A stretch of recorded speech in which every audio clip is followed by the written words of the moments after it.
올려드리겠습니다. 찬송가 621장.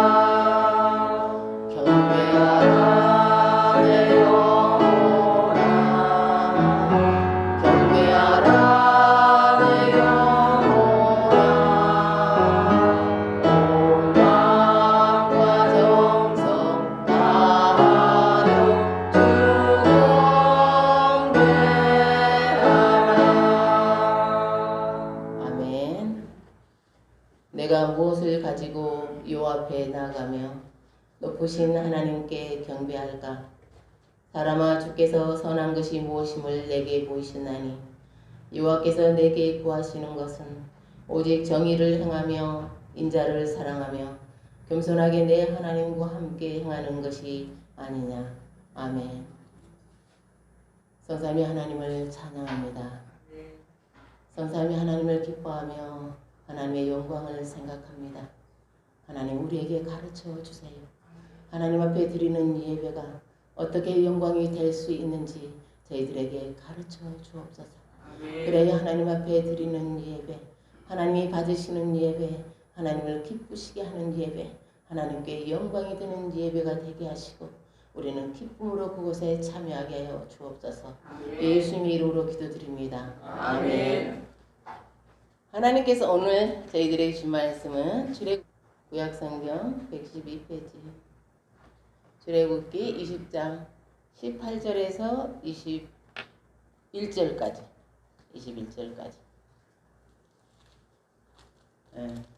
교도가시겠어요? 우 백성이 우레와 번개와 나팔 소리와 산의 연기를 본지라. 그들이 볼 때 떨며 멀리 서서 모세에게 이르되 당신이 우리에게 말씀하소서 우리가 들으리이다. 하나님이 우리에게 말씀하시지 말게 하소서 우리가 죽을까 하나이다. 모세가 백성에게 이르되 두려워하지 말라. 하나님의 임하심은 너희를 시험하고 너희로 경외하여 범죄하지 않게 하려 하심이니라. 백성은 멀리 서 있고 모세는 하나님이 계신 흑암으로 가까이 가니라. 아멘. 기도하겠습니다. 하나님, 너무나 사랑하고 또 기뻐합니다. 우리에게 말씀을 주셔서 이 세상 가운데에서 정말 하나님의 말씀을 따라 살아갈 수 있도록 해주셔서 감사합니다. 이제 저희 하나님 말씀 듣습니다. 저희들에게 말씀하셔서 저희들이 잘 들을 수 있도록 도와주세요. 예수님의 이름으로 기도드립니다. 아멘. 전 깜짝 놀랐어요. 우리 오집사님이 내 설교를 벌써 본 것일까? 듣다 보면 알겠죠. 대비기들은 경외는 국어사전의 경외를 이렇게 정의해요. 공경하면서 두려워. 오늘 제목이 뭐예요? 하나님을 경외하라 그랬잖아요. 경외의 주 내용은 두려움이에요. 그러나 경외는 단순한 두려움이 아니에요. 경외는 하나님에 대한 거룩한 두려움이에요. 잠언 1장 7절입니다. 여호와를 경외하는 것이 지식의 근본이거늘 미련한 자는 지혜와 훈계를 멸시하느니라. 잠언 9장 10절입니다. 여호와를 경외하는 것이 지혜의 근본이거늘 거룩하신 자를 아는 것이 명철이니라. 성경은 인간이 갖춰야 될 가장 기본적인 지식, 그것이 바로 지혜가 하나님을 경외하는 것이라고 말씀하고 있어요. 또한 성경은 하나님을 경외하는 자가 받을 복에 대해 많이 써놓았어요. 그 중에 하나입니다. 잠언 22장 4절입니다. 겸손과 여호와를 경외함의 보상은 재물과 영광과 생명이니라. 아멘. 경외는 하나님을 자신의 창조주로 인정하는 자가 오직 그분만을 섬기기로 그렇게 작정하고 그렇게 섬기는 자세예요. 우리 함께 19절을 읽겠어요. 오늘 본문 18절 시작. 시작. 백성이 우레와 번개와 나팔 소리와 산의 연기를 본지라. 그들이 볼 때 떨며 멀리 서서. 아멘. 이제 우리가 상상력을 발휘해 보겠어요. 하나님께서 시내산 꼭대기에 강림하셨어요. 시내산은 연기가 자욱하고 하나님 불 가운데서 임하셨어요. 산은 송두리째 흔들리고 있어요. 그때 이스라엘 백성은 산 기슭에 있었어요. 따라 시내산 정상까지는 어느 정도 거리를 둔 상태입니다. 그들은 번개와 산에서 피어오르는 연기를 보았어요. 우레와 나팔 소리도 들었습니다. 그들은 너무너무 두려웠어요. 하나님의 현현이 가져온 초자연적인 현상이 그들을 압도했습니다. 이사야 선지자는 환상 가운데 하나님을 만났습니다. 거기는 안개도 번개도 자욱한 연기도 나팔 소리도 없었어요. 그러나 하나님의 임재 가운데서 그는 즉시 깨달았어요. 나 망했구나. 이사야는 자신이 곧 죽을 것이라고 생각했습니다. 왜냐하면 하나님은 거룩하시고 자신은 부정하기 때문이에요. 어떻게 하나님의 거룩함과 인간의 부정이 같은 장소에 머물 수 있겠어요? 베드로는 간밤에 물고기를 한 마리도 잡지 못했습니다. 예수님 베드로에게 깊은 데로 가서 그물을 내리라고 하셨죠. 베드로는 예수님 말씀대로 했다가 엄청난 양의 물고기를 잡았습니다. 그런데 베드로는 전혀 기뻐하지 않았어요. 베드로는 이상한 감정을 느꼈어요. 생전 처음으로 어떤 두려움을 느꼈습니다. 그래서 예수님께 간청했어요. 주여 나를 떠나소서. 나는 죄인이로서이다. 부흥은 회개로부터 시작돼요. 부흥의 시기에는 사람들에게 어떤 현상이 나타납니다. 그들은 갑자기 자신의 상태를 의식하기 시작해요. 베드로가 설교할 때 수많은 사람들이 이렇게 부르짖었어요. 형제들이여, 우리가 어찌할까? 그렇습니다. 부흥의 본질은 하나님의 임재예요. 사람들이 하나님의 그들 곁에 계심을 느껴요. 그때 비로소 그 하나님의 그 거울로 자신의 상태를 직면할 때 비참함을 깨닫게 되는 거죠. 그러니까 어찌할까를 모르는 거야. 우리 어찌할꼬? 이게 부흥이에요. 부흥은 뭐예요? 하나님이 우리에게 오시는 거예요. 그분이 오시면 그분의 거룩함으로 인해 내 진짜 상태를 알게 되는 거예요. 그때 우리 속에서 어때요? 살려달라고 회개가 터져 나오는 거죠. 그런 두려움은 인간이 하나님을 만났을 때 그냥 알아지는 지식이에요. 가르쳐줘서 배워서 하는 지식이 아니라 하나님을 만나면 깨달아지는 거예요. 우리에게 아직 그게 없다면 우리 인생의 부흥은 오지 않은 거예요. 이사야도 그랬고 베드로도 그랬습니다. 경외는 하나님의 위대함과 하나님에 대한 두려움이 공존하는 거예요. 함께하는 거예요. 이스라엘 백성들은 하나님에 대해 잘 알지 못했습니다. 그러나 하나님의 그 현현, 나타나심을 목격하고 그들은 한 가지 깨달았어요. 그분께 가까이 갔다가는 죽을 수 있다는 것을.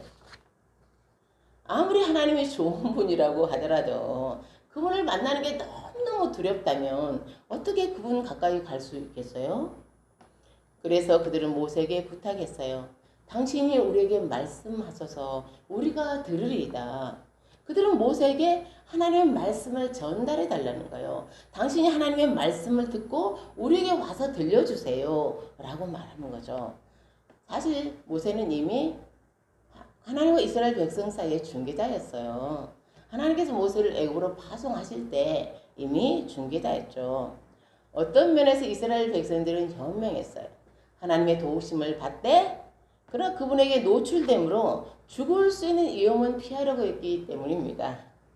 아담과 하와는 하나님의 명령을 어기고 선악과를 먹고 난 후에 자기들이 벗었다는 걸 깨달았어요. 그들은 급히 무화과로 이렇게 몸을 가렸습니다. 죄를 지은 후에 그들이 정말 새로운 지식을 얻게 되었어요. 그게 뭐예요? 수치심입니다. 하나님이 에덴 동산에 나타나시자 그들은 숨었어요. 하나님이 두려웠기 때문이에요. 두려움은 죄인이 하나님께 느끼는 감정이에요. 하나님께 갖는 거예요. 그런 죄는 수치심과 두려움을 우리에게 내줘요. 하나님에 대한 두려움은 크게 두 종류가 있어요. 그러면 그것은 어떤 것일까?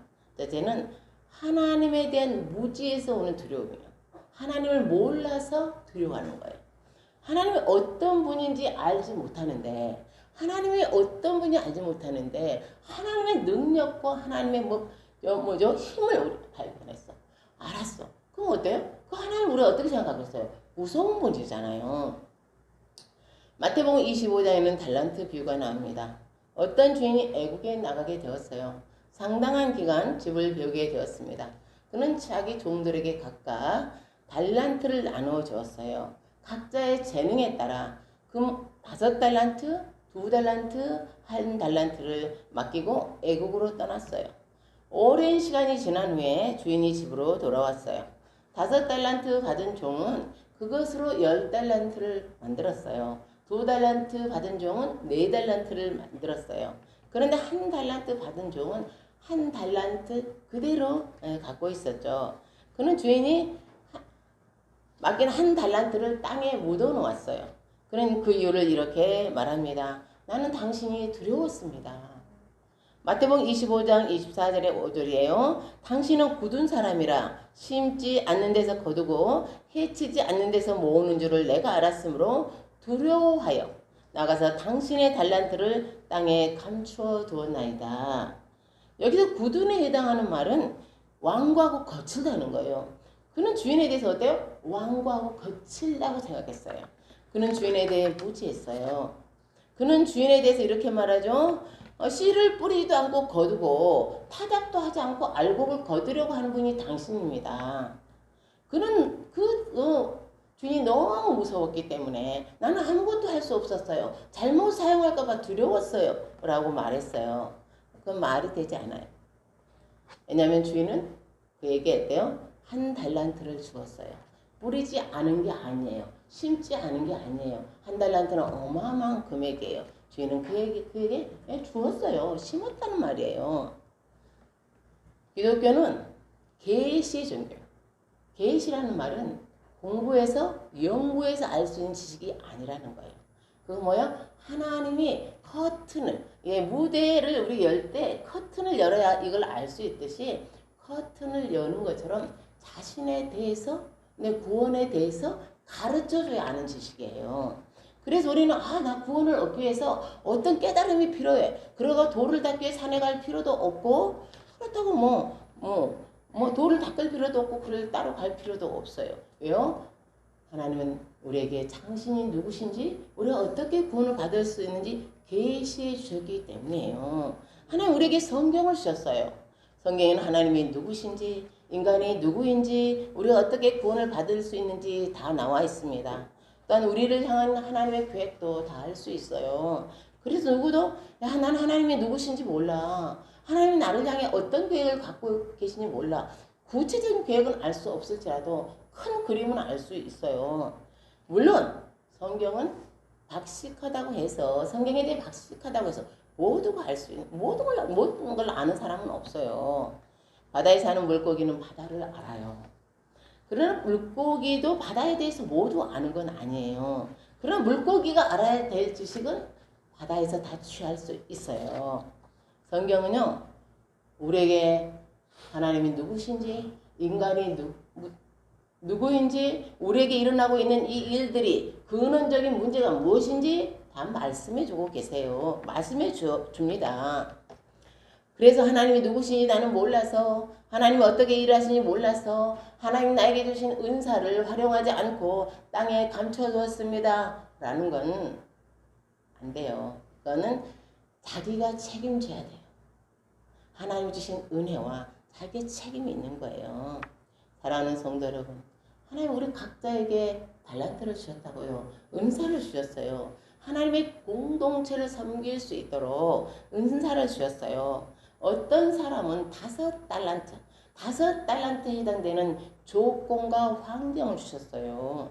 그래서 10달란트를 하나님께 돌려드림으로 그분을 기쁘시게 해야 합니다. 어떤 사람은 1달란트에 해당하는 연약한 조건과 환경을 받았어요. 그렇다고 낙심할 필요는 없어요. 하나님 우리가 처한 모든 상황을 알고 계시기 때문이에요. 하나님 그것을 감안해서 결산하신다고요.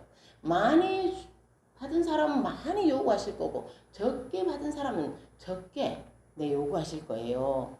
당신의 조건이 연약하다고 연락받으면 하나님의 10달란트를 기대하지 않으세요. 그러나 2달란트는 기대할 거예요. 왜냐하면 하나님께서 1달란트를 주시고 우리의 그걸 할 수 있도록 능력을 주셨기 때문이에요. 네.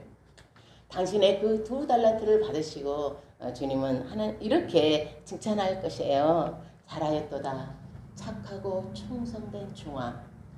사랑하는 성도 여러분, 하나님의 어떤 분인지 모른다면 우리는 하나님으로부터 도망갈 거예요. 멀리 멀리. 하나님은 두려운 분이니까요. 18절입니다. 무 백성이 우레와 번개와 나팔 소리와 산의 연기를 본지라 그들이 볼 때 떨며 멀리 서서. 이스라엘 백성들은 하나님이 너무 두려웠어요. 하나님이 무서웠어. 잘 몰랐어요. 그래서 멀찍이 물러났어요. 그러나 하나님은 그들을 배려하셨어요. 하나님에 대한 무지 때문에 하나님으로부터 멀어지는 자들을 위해 중개자를 세우셨어요. 우리 하나님은 어떤 분이에요? 하나님은 이런 분이라고요. 그들이 요구하기 전에 그들의 수준에 맞춰 주셨어요. 그 방법이 모세를 중개자로 세우신 거예요. 우리 함께 20절을 읽겠습니다. 20절이요. 시작. 모세가 백성에게 이르되 두려워하지 말라. 하나님이 임하심은 너희를 시험하고 너희로 경외하여 범죄하지 않게 하려 하심이니라. 아멘. 모세는 이스라엘 백성들을 안심시켰어요. 두려워하지 말라. 그러면 하나님은 왜 그 이스라엘 백성들이 두려워 떨 줄을 아시면서 그렇게 장엄하게 이렇게 현현하셨을까요? 모세가 그 이유를 말해 주었죠. 하나님의 일하심은 너희를 시험하고 너희로 경외하여 범죄하지 않게 하려 하심이니라. 이제 막 신앙의 세계에 입문했어요. 이스라엘 백성들은요. 이제 막 하나님을 알아가기 시작해요. 그래서 하나님께서 하나님의 존재를 알려주시려는 거예요. 우리 신앙생활 처음 할 때 하나님 기도로 많이 경험하죠. 하나님은 살아계시구나. 하나님은 정말 역사하시는구나. 그런 걸 우리에게 깨닫게 해주시는 거죠. 하나님을 두려워하는 사람은요. 죄를 멀리할 거예요. 하나님을 무시하거나 멸시하거나 불순종하지 않을 거예요. 그렇게 할 수 없어요. 하나님을 경외한다면요. 사랑하는 성도 여러분, 중개자가 있다는 것은 참 은혜롭습니다. 이스라엘 백성들은 중개자인 모세를 통해서 하나님에 대해 점점 알아갈 거예요. 우리가 둘째로는 어떤 두려움이 있냐? 그건 하나님을 아는 지식에서 오는 두려움이에요. 독일 에어프루트에 아우구스티누스 수도원이 있어요. 그것은 루터가 카톨릭 수도사로 살았던 곳이에요. 수도원에는 루터 당시 고해성사를 하는 곳이 있었습니다. 거기서부터 약 20m 정도 떨어진 곳에 야트막한 계단이 있는데 그 계단의 별명이 루터의 계단이에요. 루터는 고해성사를 하다가 카톨릭에서는 고해성사를 하잖아요. 죄를 회개하고 또 하죠. 하다가 자신의 죄를 다 회개한 뒤에 걸어서 계단까지 가다가 20m 정도 계단까지 가다가 급히 뛰어서 다시 고해성사 하던 곳으로 뛰어갔어요. 왜 그랬을까요? 죄를 회개하고 돌아서면 다시 자기 마음에 죄가 일었기 때문이에요. 그는 계단까지 갔다가 다시 돌아오기를 반복했습니다. 수도원장이 루터 때문에 참 피곤했다고 합니다. 그러면 그토록 경건했던 루터는 하나님을 사랑했을까요?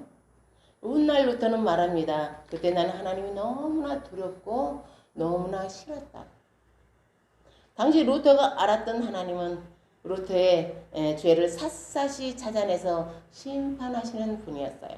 그래서 루터도 거기에 대응하기 위해서 자기의 죄를 샅샅이 뒤어서 하나님께 회개해야만 했던 거죠. 어느 날 루터는 성경을 연구하다가 새로운 걸 발견했어요. 아니, 새로운 게 아니죠. 진리를 발견했어요. 의인은 믿음으로 말미암아 살리라. 그동안 루터는 죄를 짓지 않아야만, 모든 걸 회개하고 죄가 남아있지 않아야만 천국에 간다고 생각했어요. 그래서 죄를 짓지 않으려고, 죄를 온전히 없애려고 예를 썼던 거예요. 근데 성경은 전혀 다른 길에 대해 말하고 있었어요. 믿음으로 사는 길. 사랑하는 성도 여러분, 이에 루터는 그럼 어떻게 되었을까요? 그는 더욱더 하나님을 경외하는 사람이 되었어요. 구원의 진리를 수호하기 위해 교황청과 싸울 수 있는 담대한 하나님의 사람이 되었어요. 루터는 하나님을 두려워했어요. 하나님을 경외했어요. 그래서 세상의 권력을 두려워하지 않았어요. 이것이 하나님을 경외하는 사람이에요. 하나님을 경외하는 삶이에요. 사랑하는 성도 여러분, 여러분이 하나님을 경외하는지 경외하지 않는지 확인할 수 있는 쉬운 방법이 있어요. 그건 자신에게 질문해봐요. 내가 하나님을 두려워하는가? 사람을 두려워하는가? 내가 사람을 의식하고 사람을 두려워한다면 그러면 나는 하나님을 두려워하지 않는 거예요. 그건 너무 쉬워요. 여러 교회에서 불미스러운 일이 일어나요. 그리스도에게 일어나는 부끄러운 일들이 있어요. 하나님을 경외하지 않기 때문에. 우리 함께 21절을 읽겠습니다. 시작. 백성은 멀리 서 있고 모세는 하나님이 계신 흑암으로 가까이 가느라. 아멘. 모세는 이스라엘 백성을 대표해서 하나님께 갑니다. 그러면 그는 하나님이 두렵지 않았을까요? 아니요. 모든 인간은 하나님을 두려워해요. 그도 두려웠어요. 근데 지금 그는 하나님이 계신 흑암 속으로 들어가고 있어요. 흑암으로 가까이 나아가고 있습니다. 그도 하나님이 두려웠어요. 그러나 분명한 것은 이스라엘 백성이 갖는 그 두려움은 아니었습니다. 그는 왜요? 하나님이 누구신지 알기 때문에, 하나님이 지금 무슨 일을 하시려는지 알기 때문이에요. 지금은 주 5일 이렇게 일하는 곳이 많죠. 주일 예배를 드리는 것은 전혀 어렵지 않아요. 그러나 예전에는 주일에도 일하는 곳이 많았습니다. 그래서 주일 예배를 드리려면 다른 사람들의 눈치를 봐야 했어요. 회사 일이 바쁜데 예배 드리고 늦게 가면요. 상사의 눈밖에 날 수 있어요. 동료들은 또 얼마나 싫어하겠어요. 그러면 승진해서 밀릴 것이고 또 퇴근 후에 남아서 더 많이 일해야 되죠. 그 사람들에게 그리스도인이기 때문에 저 사람 특별하게 한다고 할 때면 우리는 더 많이 수고해야 되는 거예요. 더 많이 섬겨야 되는 거잖아요. 어떤 사람은 처음부터 아예 조건이 주일날 쉬는 것이에요.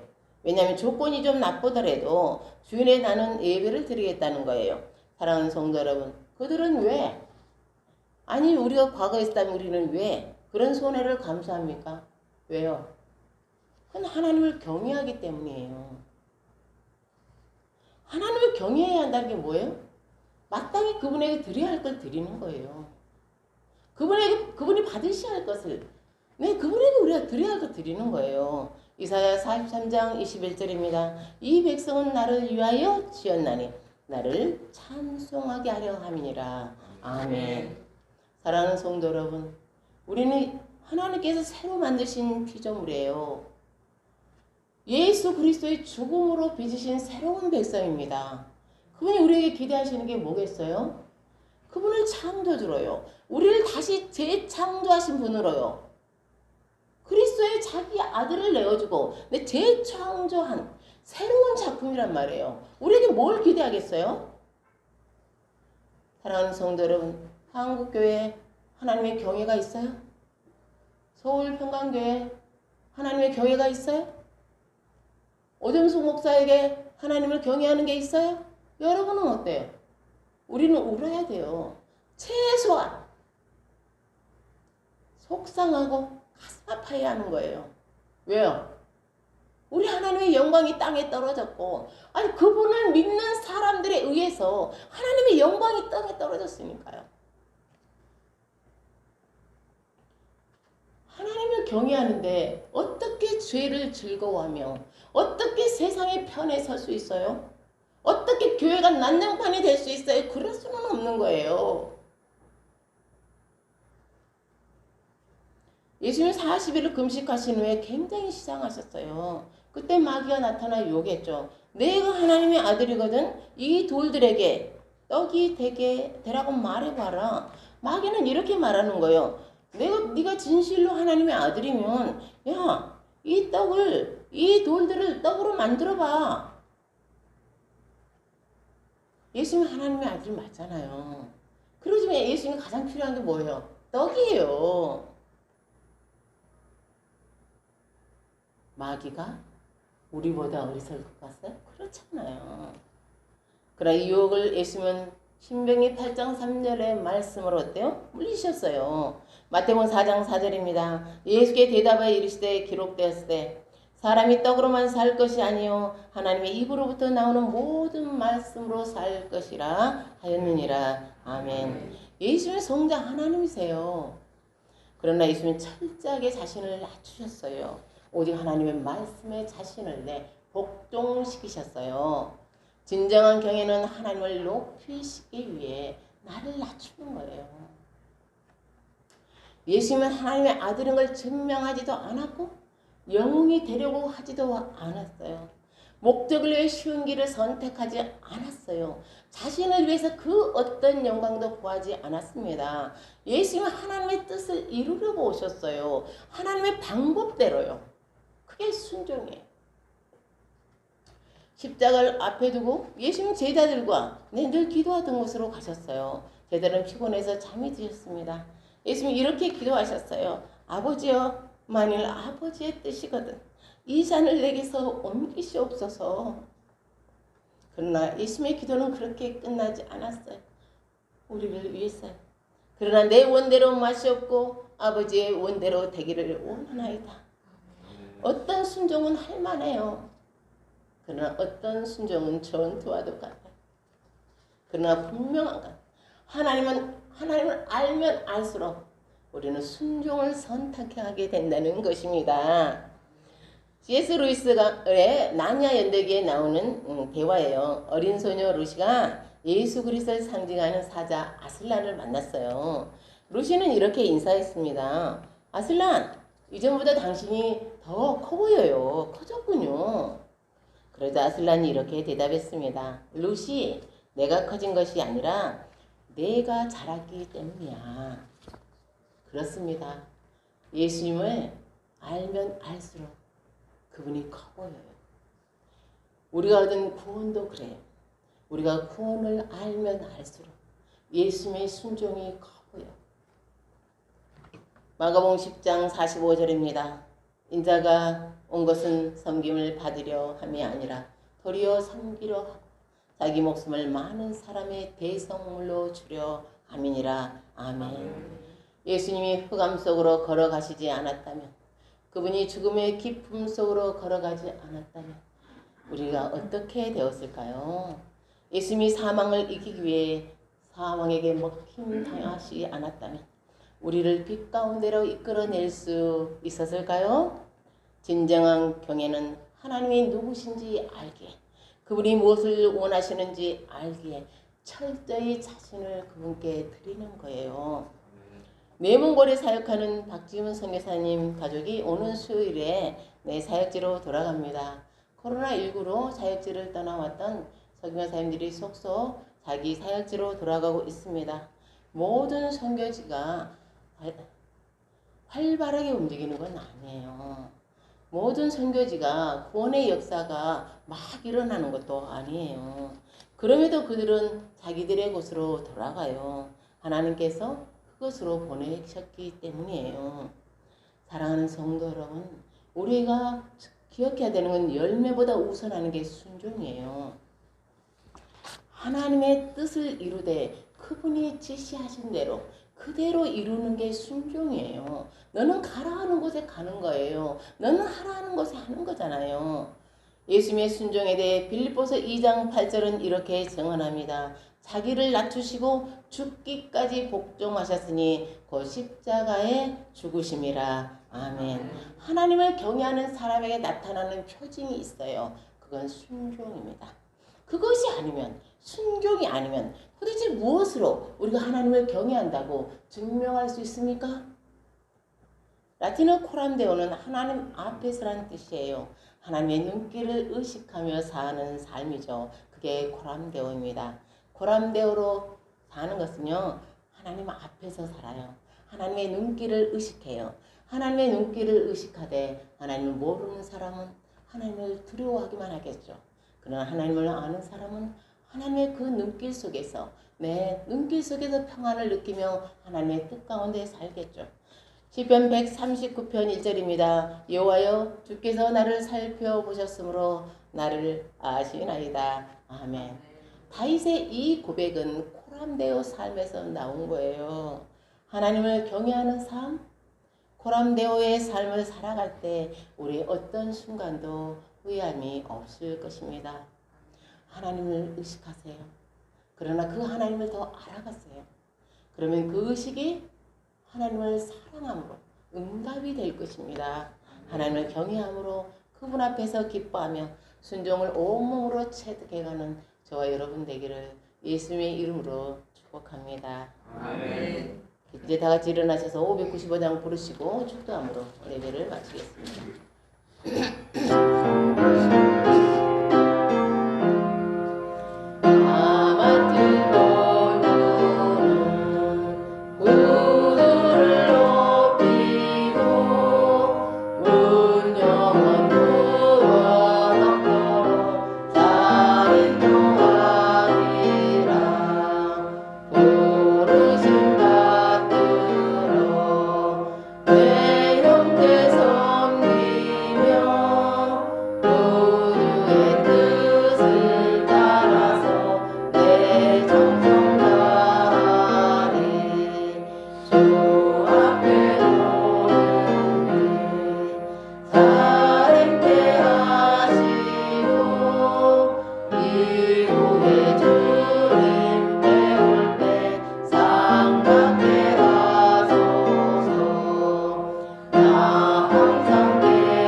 이제는 우리 주 예수 그리스도의 은혜와 하나님의 극진하신 사랑과 성령의 교통 내주 인도하심이 하나님 우리의 하나님이 누구신지 알기 하나님 앞에서 살아가기를 기뻐하는 주의 백성들 위해 서울 평강교회 위해 저들의 가정과 일터 위해 이제부터 영원까지 함께 하시기를 축원하옵나이다.